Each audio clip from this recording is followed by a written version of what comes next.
Students, आज अपन अध्ययन करेंगे प्रिंसिपल्स ऑफ कोऑर्डिनेशन। इसके पहले वाले वीडियो में बच्चों मैंने आपको समन्वय क्या है, समन्वय की क्यों आवश्यकता है, इसके महत्व पर प्रकाश डाला और अपन ने देखा कि समन्वय प्रबंध का सार माना जाता है। Coordination is the essence of management. बिना कोऑर्डिनेशन के प्रबंध के अंतर्गत सभी कार्यों को करना संभव नहीं हो पाता है।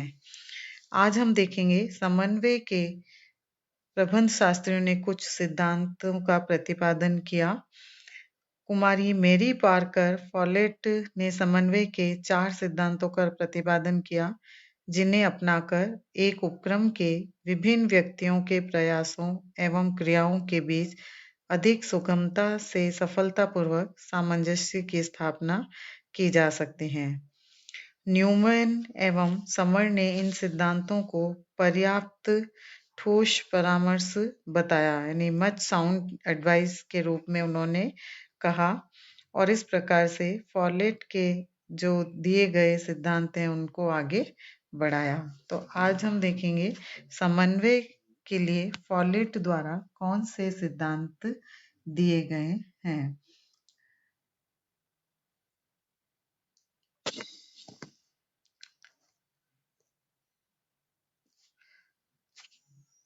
फॉलेट ने प्रबंध के विभिन्न सिद्धांतों का प्रतिपादन किया, जिसमें फर्स्ट है प्रत्यक्ष संपर्क का सिद्धांत, प्रिंसिपल ऑफ डायरेक्ट कॉन्टैक्ट। समन्वय का यह सिद्धांत इस बात को स्पष्ट करता है कि एक उपक्रम में व्यक्तियों के अंतर्वैयक्तिक एवं समस्त संबंधों द्वारा समन्वय की स्थापना की जानी चाहिए। प्रत्यक्ष व्यक्तिगत संपर्क द्वारा व्यक्ति अपने विचारों, आलोचनाओं, विरोधों, आवश्यकताओं एवं पूर्वाग्रहों का अधिक कुशलता एवं सफलतापूर्वक आदान प्रदान कर सकते हैं। वे इस प्रकार के विचारों के आदान प्रदान से सामान्य एवं व्यक्तिगत दोनों लक्ष्यों को प्राप्त करने की उचित रीति का निर्माण कर सकते हैं। यही नहीं, प्रत्यक्ष संपर्क द्वारा भ्रमों, समस्याओं एवं अस्पष्टताओं का तुरंत समाधान भी किया जा सकता है। सेकंड प्रिंसिपल है प्रारंभिक अवस्था में ही समन्वय का सिद्धांत, principle of coordination in early stages. समन्वय का यह सिद्धांत बतलाता है कि नियोजन एवं नीति निर्धारण की प्रारंभिक अवस्थाओं में ही समन्वय को लागू करना अधिक सरल एवं प्रभावपूर्ण होता है। यदि समन्वय के नियोजन के क्रियान्वयन करने के प्रयासों के प्रारंभ होने के बाद स्थापित किया जाता है, तो समन्वय एक कठिन कार्य तो बनता ही है, साथ ही अनुपयोगी भी हो सकता है। जैसे यदि क्रय विभाग का प्रबंधक बिना उत्पादन विभाग के प्रबंधक की सलाह से कोई नया कच्चा माल क्रय कर लेता है, तो यह अनुपयोगी होगा, क्योंकि यह आवश्यक नहीं है कि उत्पादन विभाग उस नवीन कच्चे माल का उत्पादन करने के लिए प्रयोग ही कर सके। तो इसलिए समन्वय नियोजन एवं नीति निर्धारण की प्रारंभिक अवस्थाओं में ही स्थापित कर दिया जाना चाहिए। थर्ड है पारस्परिक संबंध का सिद्धांत, प्रिंसिपल ऑफ रेसिप्रोकल रिलेशनशिप। यह सिद्धांत इस बात पर बल देता है कि किसी परिस्थिति विशेष में सभी घटक या विभाग या व्यक्ति एक दूसरे से संबंधित होते हैं और एक दूसरे को प्रभावित करते हैं। अतः समन्वय करते समय निम्नलिखित बातें ध्यान में रखनी चाहिए। जैसे इससे संबंधित समस्त तत्व आवश्यक समय पर आवश्यक मात्रा में निश्चित स्थान पर उपलब्ध है। उनमें परस्पर जो भी संबंध उत्पन्न होते हैं, उनकी क्रिया प्रतिक्रिया का उचित रूप से अध्ययन करके ही उनको समन्वित किया जाना चाहिए।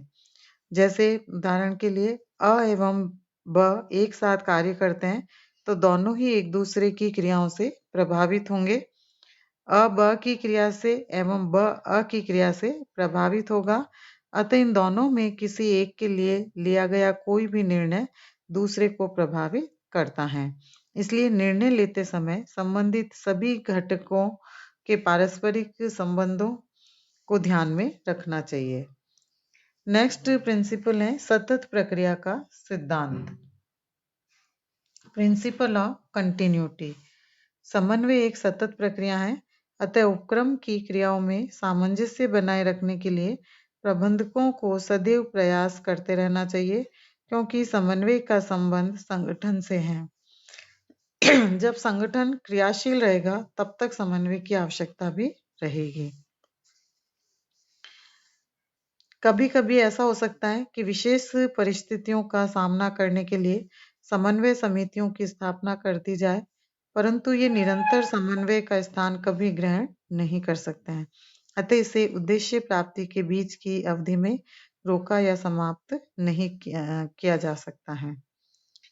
इसी प्रकार फॉलेट के उपयुक्त सिद्धांतों के अतिरिक्त कुछ अन्य सिद्धांत भी हैं, जैसे समय का सिद्धांत, प्रिंसिपल ऑफ टाइमिंग। समन्वय के इस सिद्धांत के अनुसार संगठन में व्यक्तियों, प्रणालियों एवं समूहों के मध्य उत्पन्न खाई यानी गैप को तुरंत पाट देना चाहिए, अन्यथा प्रयासों का दुरुपयोग होगा और समय तथा धन का अपव्यय भी होगा। गतिशीलता का सिद्धांत, प्रिंसिपल ऑफ डायनेमिक। प्रत्येक परिवर्तन का प्रभाव व्यावसायिक संस्था पर पड़ता है, इसलिए उनके अनुरूप समन्वय की तकनीकों में परिवर्तन करना चाहिए। वास्तव में समन्वय को प्रबंध के अन्य कार्यों के समान गतिशील होना चाहिए, न कि कठोर। यदि समन्वय बदलती हुई परिस्थितियों के अनुरूप होगा तो धन, समय एवं शक्ति का अपव्यय रोकते हुए संस्था की क्रियाओं के संचालन में उत्पन्न होने वाली समस्याओं का शीघ्रता से समाधान किया जा सकता है। इसी प्रकार से प्रभावी संप्रेषण का सिद्धांत, प्रिंसिपल ऑफ इफेक्टिव कम्युनिकेशन। समन्वय का सिद्धांत बतलाता है कि समन्वय के लिए सूचनाओं का निरंतर आदान प्रदान होना आवश्यक है। यदि सही समय पर सही व्यक्तियों के पास सूचनाओं का आदान प्रदान नहीं होता है तो उनकी क्रियाओं एवं प्रयासों के बीच सामंजस्य स्थापित नहीं किया जा सकता है। तो इसलिए प्रभावी संप्रेषण को ध्यान में रखा जाना चाहिए। आत्म समन्वय का सिद्धांत, प्रिंसिपल ऑफ सेल्फ कोऑर्डिनेशन। हालांकि समन्वय स्थापित करने का कार्य मैनेजर्स का यानी प्रबंधकों का है, लेकिन इसका अर्थ यह नहीं कि अधीनस्थों की इसमें कोई भूमिका नहीं होती है। इस संबंध में ऑल्विन ब्राउन ने कहा कि आत्म समन्वय के सिद्धांत को उन्होंने रखा और इसमें प्रत्येक संस्था के विभिन्न विभागों में कार्य करने वाले कर्मचारियों एवं प्रबंधक अपने उत्तरदायित्वों का निर्वाह इस प्रकार करते रहे कि दूसरों के कार्यों पर प्रतिकूल प्रभाव न पड़े, तो स्वतः ही समन्वय स्थापित हो जाता है।